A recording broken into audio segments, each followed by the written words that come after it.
Donc, Bonjour. petite question, donc, à part le RIC, tu as eu quoi en premier? Alors, le RIC, ça reste le premier ordinateur que j'ai possédé. Ouais. Et avant, j'ai pu expérimenter la programmation Ouais. sur ZX81. Ouais. Ça, c'était au collège.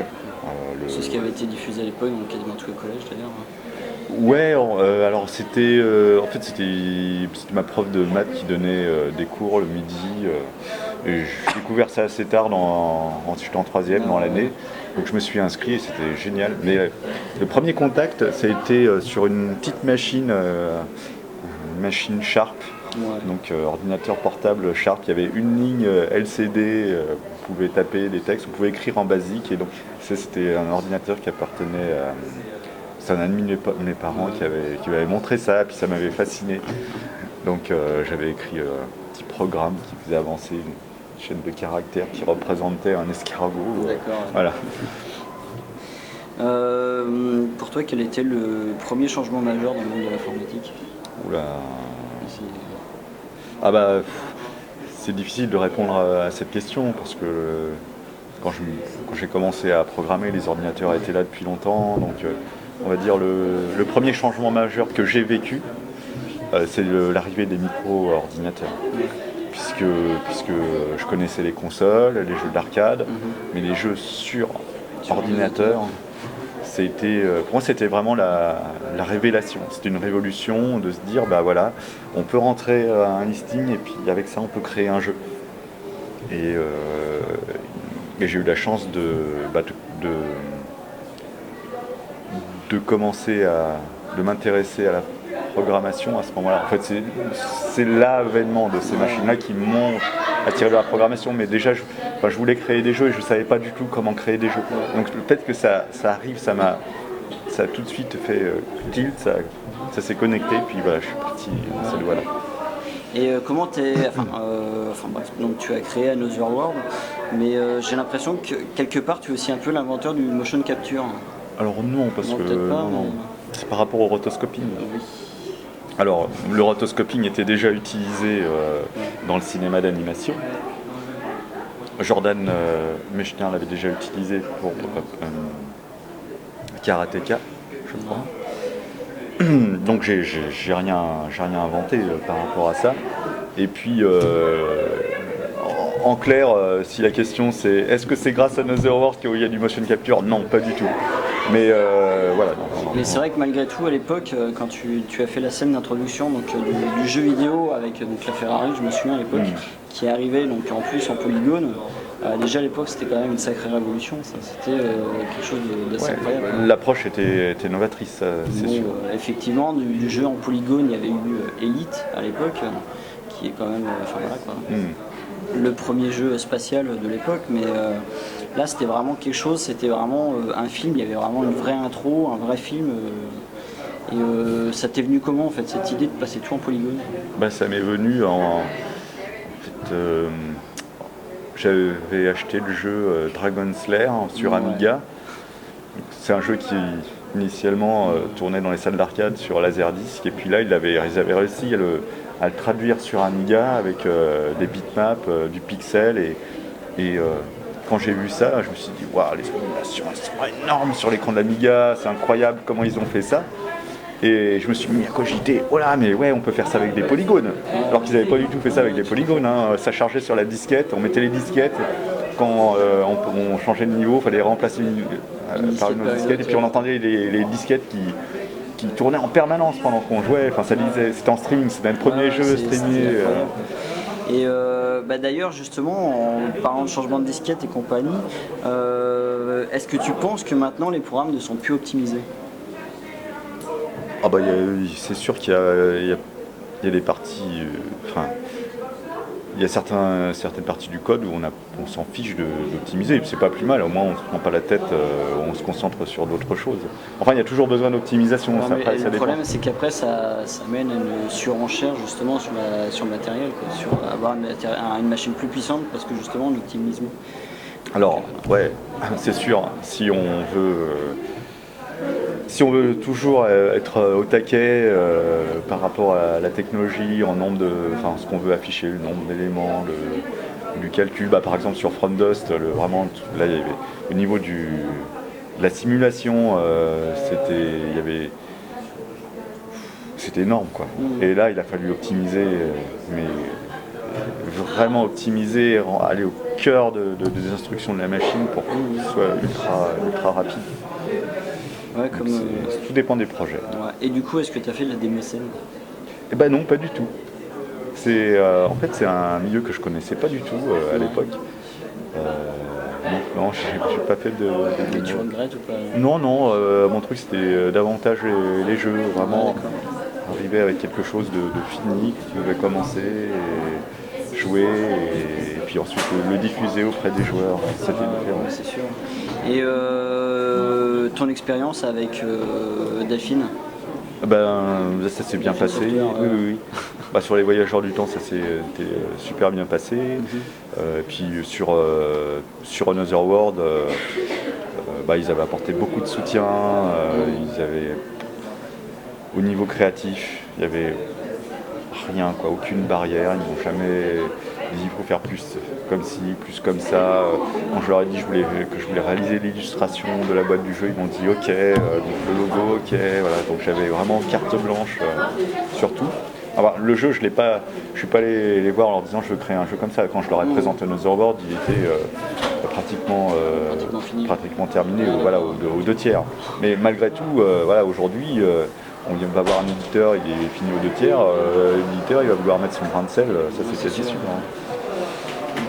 Mais tu penses maintenant que c'est possible ce genre d'aventure? Oui, en tant qu'indépendant, c'est possible. Avec le retour des jeux indés et puis des plateformes dématérialisées. Oui, carrément. Et justement, t'en penses quoi de ces plateformes dématérialisées? Est-ce que justement on perd de la richesse, le fait d'avoir une boîte, un machin? Alors oui, c'est sûr, on n'a plus l'objet physique.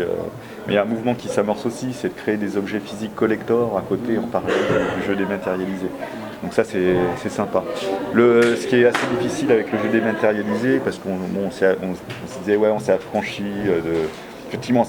de la contrainte de devoir fabriquer des exemplaires, un certain nombre d'exemplaires pour pouvoir les mettre en magasin. Mais reste encore le problème de la visibilité.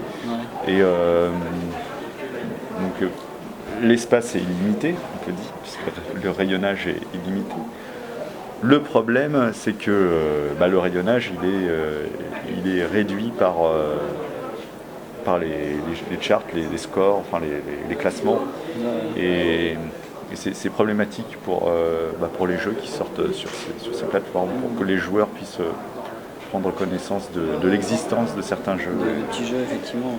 Et actuellement, est-ce que tu continues encore à faire du développement, à faire du jeu, quoi que ce soit, tu as carrément arrêté, puis tu... Créer des jeux? Oui. Ah oui, je continue.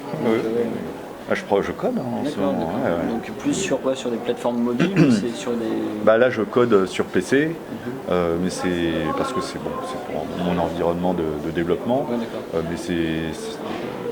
ensuite c'est très ouvert sur le type de plateforme. Ça peut être sur PC, Mac, console ou tablette, faut voir. Mais la contrainte c'est les contrôles, comment on va manipuler le jeu. Donc est-ce que ça va être avec un pad, une souris, du tactile. Là, il y a un choix à faire qui est important et pas trop tard dans le développement. D'accord. Et au final, est-ce que des fois, justement, le fait de voir de jeux ou de jouer à d'autres jeux si tu y joues, est-ce que justement ça nourrit ton inspiration sur le... Ah oui, c'est sûr. Et tu joues à quoi spécialement, par exemple? Je préfère les jeux courts. Les jeux courts. Donc du coup, c'est essentiellement des jeux indés parce que les gros blockbusters c'est trop long. Donc il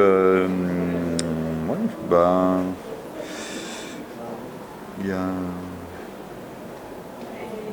a des jeux comme Thomas Was Alone, j'adore, je sais pas si vous connaissez, Visite Proteus puis Il y a un jeu qui m'intrigue là, c'est Gunpoint aussi. D'accord. Ça a l'air sympa. Justement, je pense un peu sur les gros blockbusters, je pense un peu différemment. Je trouve justement que des fois, ça a trop tendance à être grosso modo, il limite le jeu en durée de genre 15-20 heures grand maximum pour justement après derrière remettre des DLC, ce qui me paraît un peu une aberration. T'en penses quoi des DLC? Les DLC... Enfin, j'ai rien contre les DLC. Mais indirectement, il y a pas mal de joueurs qui pensent qu'on met sur le marché un jeu qui n'est pas forcément totalement fini et puis finalement on lui rajoute des extensions. Tout dépend comment c'est fait ensuite, si c'est artificiellement créé. Ouais, d'accord. C'est vrai que ces gros jeux coûtent extrêmement cher, donc ils cherchent un moyen de rentabiliser au maximum, ça c'est sûr. Et sinon, dans l'aventure Delphine Software ou même ailleurs, est-ce que tu as un regret de ne pas avoir par exemple fait, tiens j'aurais aimé faire ce jeu ou pour que ce soit... Non, pas particulièrement. Il n'y a pas un jeu qui t'a vraiment plu à cœur quand tu y as joué et tu as fait oh la vache si je l'avais fait celui-là. Ah ok, d'accord. Ah oui, des jeux auxquels j'ai joué, je me serais dit tiens ouais, des jeux que j'aurais aimé être créés, par exemple Katamari Damacy. D'accord. Ton nom symbolise clairement un changement dans le domaine des jeux vidéo. C'est quand même c'est un peu le nom Eric Chahi et c'est un peu une icône dans le domaine de l'informatique. Et le fait de pas te voir forcément en convention, comment tu ressens l'accueil quand tu vas en convention? Ça me fait extrêmement plaisir de rencontrer des joueurs. C'est un moment de partage avec les joueurs qui ont été passionnés par mes jeux et puis voilà, ça me touche beaucoup. Après sur le côté icône, je tiens pas spécialement à être une icône, non. Moi ça me fait plaisir, voilà, pour moi il y a les créations et puis voilà, c'est l'important pour moi. Donc les gens viennent me remercier pour le tel jeu, la création, pour moi en tant que personne, voilà. Donc tu veux pas qu'on te dresse une stèle dans 500 ans Ah non, c'est pas important ça. Non, c'est pas... Justement, est-ce que tu penses que dans le futur, l'informatique va vraiment finir de révolutionner le monde et que c'est vraiment un changement dans l'humanité, le fait d'arriver dans l'ère de l'informatique? Ça, c'est une question assez profonde. On est en train de fusionner avec cette technologie. Oui, et donc on est imprégné par cette technologie. Voilà, la technologie, c'est comme un réseau de racines. Voilà, en fait, on a une espèce de fusion. On ne peut pas se passer des téléphones portables, regarder les mails. Et c'est à la fois très puissant et très chronophage en même temps parce qu'il y a très puissant parce qu'il y a un accès à l'information, énormément d'informations via Internet, accès à l'information par mail. Et d'un autre côté, c'est extrêmement chronophage. Donc, il y a la quantité d'information, la qualité de l'information, l'espèce de décalage. Et puis, donc ça, je trouve que c'est jusqu'où ça va aller, jusqu'où la technologie va être jusqu'où elle va devenir trop intrusive dans nos vies, quand on va devenir esclave de nos machines. Il y a ça, et puis il y a tout l'aspect marketing, le marketing sur mesure qu'on va avoir. On va se balader dans la rue, on pourra avoir des informations sur mesure selon les endroits où on est. Enfin, tout ça, c'est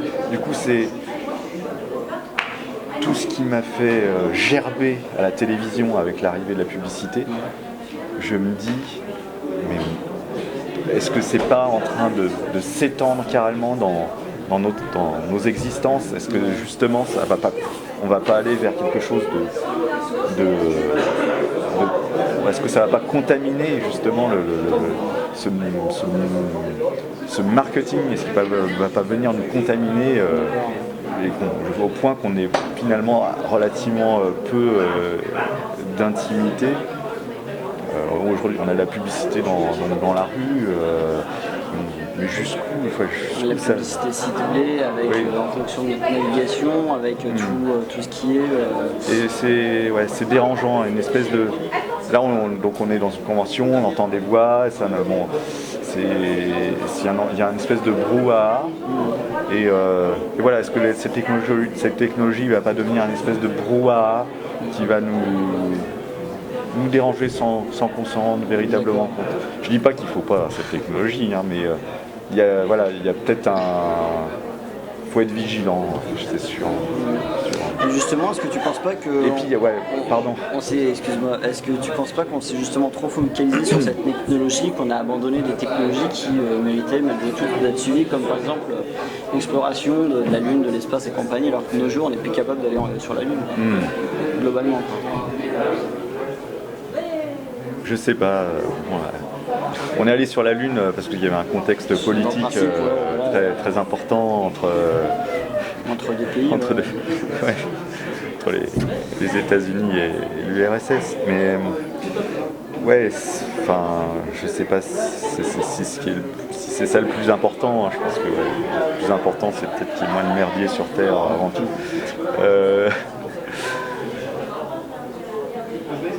Mais en fait, on est imprégné par cette technologie et en même temps, elle doit être, elle est peut-être relativement fragile. Quand on voit toutes ces données, toute cette masse d'informations, jusqu'à quel point elles peuvent être préservées dans le futur.